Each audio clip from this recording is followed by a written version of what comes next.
Azərbaycanlar Mədəniyyət Mərkəzi haqqında istəyirəm bir neçə kəlmə. Son vaxtlarda mən görürəm ki, siz Dünya Azərbaycanlıların Mədəniyyət Mərkəzinə belə çox yaxınlıq göstərirsiniz, qayğı göstərirsiniz, bizim neçə verilişlərimizi, sonra anım günlərini, Heydər Əliyevin anım günlərini keçirdiyimiz tədbirləri verirsiniz. Həmrəylik günü keçirtdik, biz təntənəliyiz də onu verdik. Çox sağ olun, təşəkkür edirəm. Bütün həm xaricdə yaşayan sənətkarlarımızın adından ki, bizim təşkilatın üzvüdür hamısı. Həm də Respublikadakı sənətkarlarımızın adından, qələm yoldaşlarımın adından sizə təşəkkür edirəm. Dünya Azərbaycanlıların demək ki, fəxri prezidenti bizim dahi Heydər Əliyevdir. Onu elə biz yaranan gündən, bu təşkilatı yaradan gündən birinci elə mən, özü də təşrifləri var idi Gülüstan sarayında. O saat ona həsr elədik knişkamızı, vəsiqəmizi, o saat Dünya Azərbaycanlıların Mədəniyyət Mərkəzinin fəxri prezidenti apardım, təqdim elədim. Çox sağ ol dedi. Yəni ki, bir təşkilat ki, Heydər Əliyevin qədəmi ilə, kəlamı ilə, adı ilə işə başladı.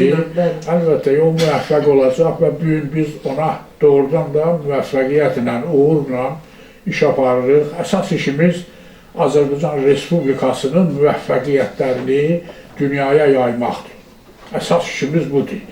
Sonra gəlir əsas işlərimizdən biri diasporu Azərbaycan Respublikasının müvəffəqiyyətləri, onun çağırışları ətrafında toplayaq və xaricdəki diaspor düşmənlərimizə, erməni faşizminə, fars şovinistlərinə, rus şovinistlərinə cavab vermək, mitinqlərdə iştirak eləmək, yoldaşlarımızın mitinqlərdə bir yerdə, Strasburqda, Kanadada, Vaşinqtonda, New Yorkda və ilaxırı Volqaqradda, sonra Sankt-Peterburqda bunların hamısını demək bizim belə son vaxtlarda keçirdiyimiz tədbirlərdən sıx hadisələrdir. Mən onu da elə televizordan etiraf edeyim. Mən biraz yaşlanmışam. Əlbəttə bu təşkilat 20 il bundan qabaq yaranıb. İndiyə qədər mən şərəflə bu təşkilatı idarə eləmişəm. Onu dediyim o vəzifələr ki, bizə tapşırılıb nizamnamə əsasında, onları biz yerinə yetirə gəlib çıxmışıq. Amma son vaxtlarda ki, yaşlanmışam, mənim bir dostum var, öz oğlum yerindədir. Ondan xahiş elədim, dedim ki, ay Rasim Məmmədov, gəl sən bu təşkilatın vitse-prezidentliyini götür, sən zirəksən. İctimai təfəkkür etibarilə yaxşı yetişibsən. Təcrübən siyasi cəhətdən, ictimai cəhətdən, məişət etibarilə sənin təcrübən çox yaxşıdır. Gəl bu işi sən götür ötürə, mənə kömək elə. Otur ofisdə, qəbul elə. Hərdən mən də gəlim, sənə kömək eləyim. İndi mənim vəziyyətim biraz yaxşılaşıb, işim yüngülləşib, yaradıcılığıma daha çox fikir verirəm. Çünki Rasim Məmmədov həqiqətən də mənim oğlum kimi onu riyasət heyətində seçən riyasət heyətinin üzvlərinin ən yaxın belə fədakar siması kimi işləyirlər. 96-cı ildə təsis olunub, qeyri-hökumət təşkilatları təsis olunan vaxtların demək olar ki, birincilərindəndir. Bugün də bizim çox hörmətli Rasim Məmməd Əliyev, Vüqarlı Həmzadə əziz qardaşımız, Zümrüd Qardaşzadə, Aygün Zeynalova idarə heyətinin üzvləridir. Demək olar ki, burada 3 təşkilatın idarə heyətinin üzvləri və eyni zamanda bu insanlar bu qədər aktiv ictimai xadimlərdir ki, bunlar bir çox yerlərdə dövlət, qeyri-dövlət müəssisələrində, təşkilatlarında vəzifə tutan insanlardır. Şöhrət Tahirin yaradıcılığına mənim baş vurmağım sizlərin qarşınızda biraz yaxşı alınmaz. Çünki mənim peşəm də nə ədəbiyyatşünas deyiləm, nə dilçi deyiləm, nə jurnalist deyiləm. Sadəcə olaraq texnoloqam. Ancaq uzun müddət artıq ictimai-siyasi proseslərdə, ölkədə vacib yaranmış çətin vəziyyətlərdə biz artıq heç kimlə komanda və heç kimlə məsləhət almadan biz öz vətəndaşlıq borcumuzu yerinə yetirmişik və bu yerinə yetirdiyimiz borc da xalq tərəfindən dövlətə sədaqətli şəxsiyyət tərəfindən qəbul olunub və məni bu ictimai siyasi proseslərə təkidlə dəvət edən olur. Kim idi məni dəvət edən? Əlbəttə ki, mən 20 il, 15 il bundan öncə fikirlərimi çatdırmaq üçün narahat idim. Düşüncələrimi demək üçün narahat idim. Çünki cəmiyyətdə, ictimaiyyətdə mənim fikir və düşüncələrimə insanların fərqli yanaşmasından ehtiyac duyurdım. Ancaq tarix mənə elə bir şəxsiyyət qarşıma çıxartdı ki, Söhrəb Tahir kimi şəxsiyyət məni dinlədi və o gündən, ilk gündən mənə oğul kimi baxaraq məni özünə mənəvi oğul seçdi. Əlbəttə ki, bugün burada onun doğma oğlu bizim Tahiri həm gözəl senaristi, gözəl filmlərin təşkilatçısıdır çəkilməsində, yəni yadınızda bu yaxınlarda 100 kağız, yəni o 100 kağızda məqsəd yönlü idi ki, yəni Azərbaycanda bir çox yerlərdə 100 kağız, yəni dollar deyirlər, 100 baks. Demək olar ki, həyatı dəyişir. Mən hərdən baxıram ki, insanın şəxsiyyəti, insanın dediyi söz bir o qədər önəmli deyil, ancaq 100 kağız ilahiləşir və 100 kağızla bir çox işlər görmürlər. Bildiyiniz kimi, elə bu günlərim elə o 100 kağızlar bizim böyük problemləri yaradır. Çünki kapital və siyasət dövlətə məxsusdur. Dövlət kapitalla xalqın sosial rifahını yaxşılaşdırmalıdır. Siyasəti ilə də ölkənin əmin-aman, sabitlik və inkişaf şəraitində yaşatmalıdır. Yəqin ki, prezidentimizin son vaxtı təsadüfi deyil fikri Gəncədə. Azərbaycan sabitlik məkanı, inkişaf ölkəsidir. Yəni biz demirik ki, bu bizim təşkilatla bağlıdır, ancaq Allah istəməsə böyle çox fikirlər söyləməz. O fikirlər ağzından başqa cür çıxarlar.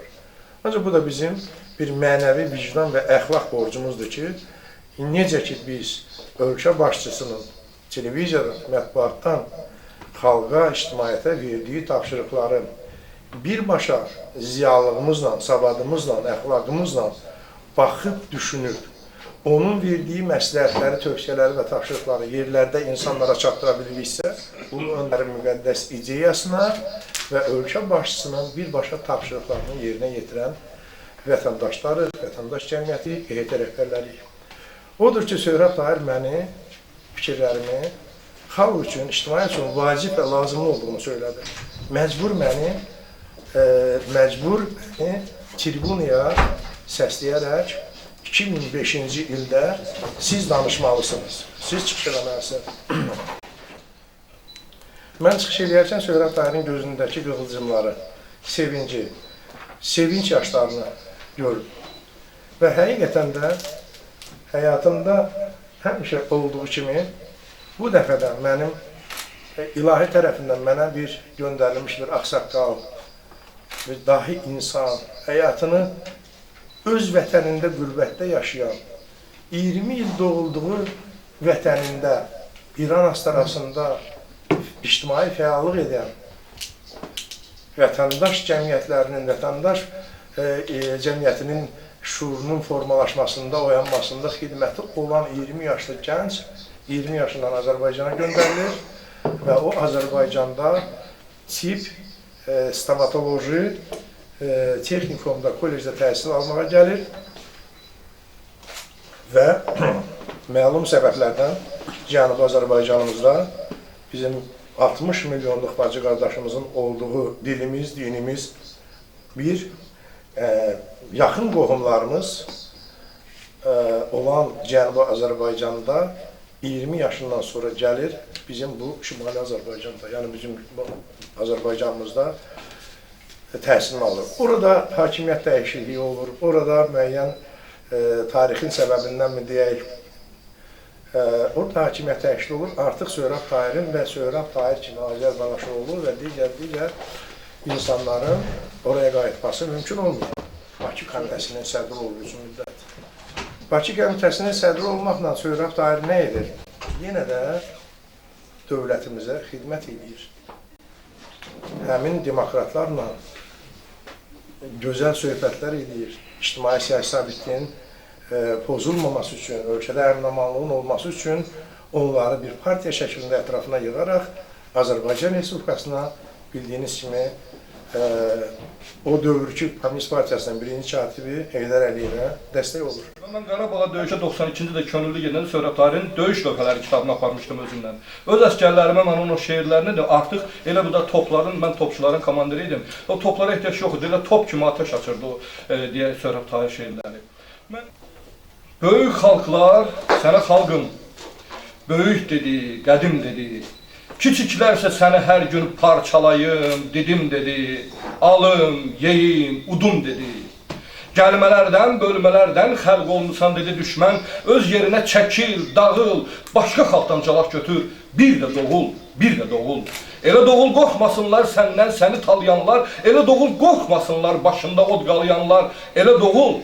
Dünya zəhmətin qalsın yenə. Elə doğul, arzuların rahat qəbrin olsun yenə. Gündə səni bir qonşunla savaşdırdı. Gündə səni bir yeri ilə calaşdırdı. Belsümiyim dedi sənə, ağ çörəyim dedi sənə, təmiz havam, qızıl qanım dedi sənə. Hətta milli qəhrəmanım dedi sənə. Sən ağa, sənin o dünya tamahına, o əcdaha iştahına. Azərbaycan böyük xalqdır, insaf elə, onu udma. Azərbaycan böyük xalqdır, öz xalqına onu qatma.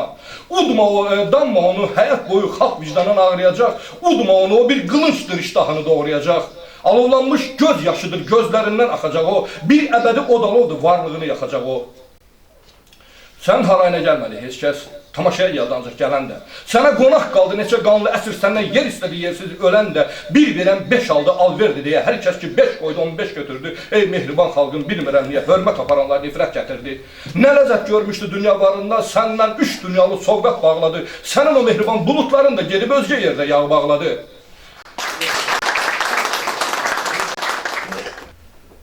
Bəlkə də Söhrəb Tahiri yaxından tanıyandan sonra, onun şəxsiyyətini öyrəndikdən sonra, onun tərcümə halı ilə tanış olandan sonra məndə tam belə bir fikir yarandı ki, vətən şairlərdən başlayır. Söhrəb Tahir kimi dahi şairlərdən başlayır. Söhrəb Tahir kimi bütün varlığı ilə vətənə bağlı olan, bütün düşüncələri ilə vətənlə yaşayan belə bir insanlardan başlayır. Hörmətli koalisiya üzvləri,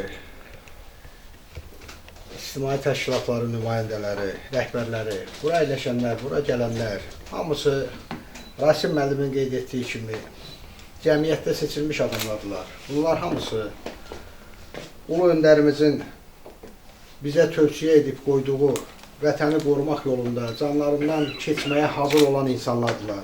Hər birimiz könüllü şəkildə bu koalisiyada birləşmişik və hamımızın məqsədi Azərbaycana xidmət etməkdən ibarətdir. Hər kəs az və çox bu işin öhdəsindən gəlməyi bacarmaq üçün bu təşkilata yığışıbdır. Bugün çox möhtəşəm bir gündür, çox gözəl gündür.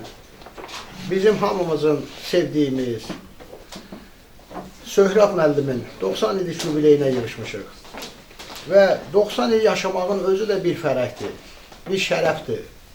Bəlkə də insanlar Səməd Vurğun 50 ildən artıq yaşasaydı, onun yaradıcılığında daha nələr olacaqdı, biz onları görəmədik. Bəlkə də Hüseyn Cavid 55 yaşında tutulmasaydı, onun yaradıcılığında bir 80-90 il yaşasaydı, onun da həyatında nələr olacaqdı, biz onları görəmədik. Amma Söhrəb müəllimin bu 90 yaşına qədər yaşaması, Allah ona ömür versin, 100 yaşasın və bu yaradıcılıq illərinin ən gözəl dövrlərini, yəni insan 50-dən sonra tədricən daha da aktivləşir və onun şuuru əvvəlkindən daha da güclü olur və yazdıqlarının hamısı da həyatla, insanlarla, vətənlə, torpaqla bağlı olur və o qədər fərqli yazılar meydana çıxır ki, biz bugün onları oxuyanda artıq ondan həm fərəhlənirik, həm də bəzən qəhərlənirik ki, insan ömrünün hansısa bir hissəsinə gəlib çatıbdır. Mən bütün deyiləcək sözlərimin yarıdan çoxunu Rasim müəllim dedi. Mənim Söhrəb Tahirə bir ağsaqqalımız kimi Allah Taala'dan uzun ömür, can sağlığı arzulamaqdan başqa ikinci bir istəyim yoxdur. Var olsun Söhrəb müəllim, var olsun bizim torpağımız, vətənimiz və başda da söz yox ki, bizim hörmətli cənab prezidentimiz olmağına. Sağ olun.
Dünya Azərbaycanlıların mədəniyyət mərkəzi.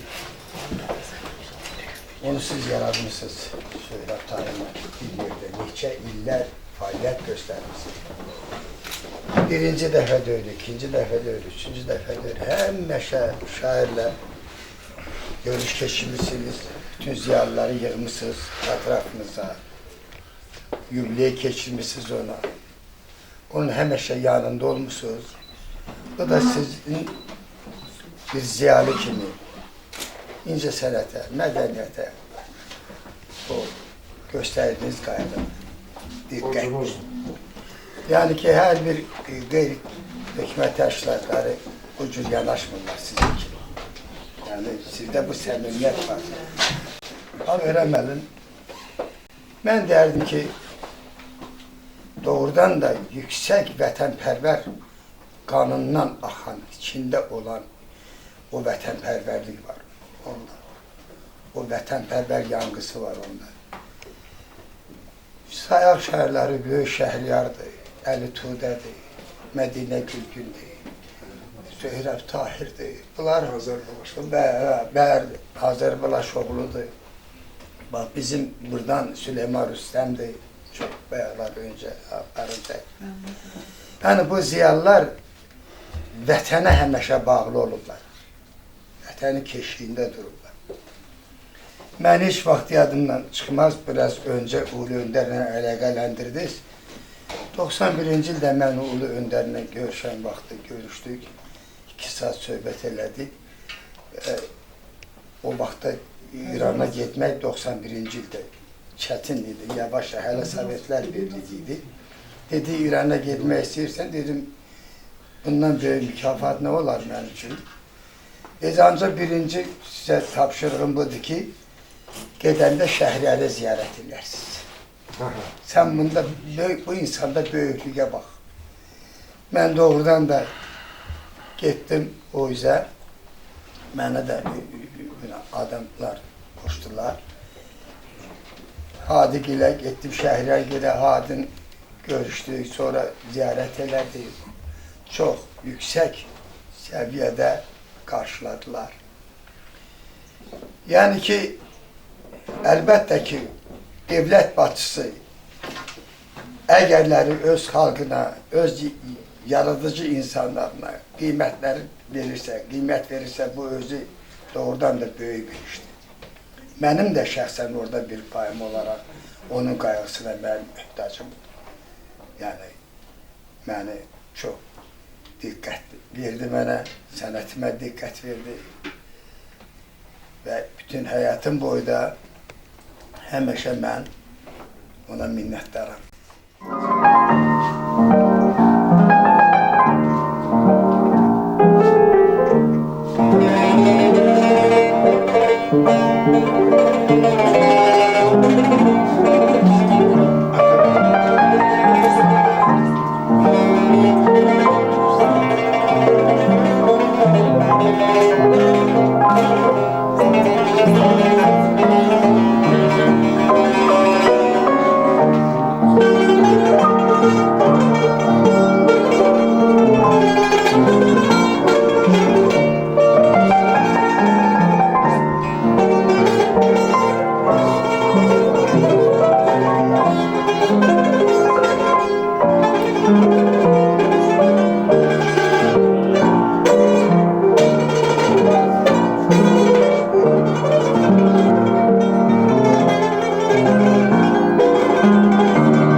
Azərbaycan, ana yurdum Azərbaycan, dörd fəsilli bir baharsan, unutmusan köhnə əsrin, yamaq zülmətini, geyinmisən fəsillərin şadlığını, bayramların şöhrətini, ulu günəş şəfəqlərin.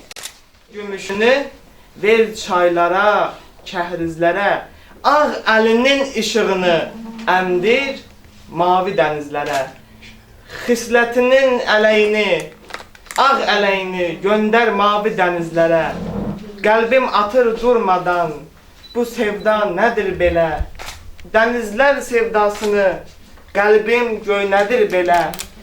Məvi dəniz ağappaq, qəlbim durmadan artır.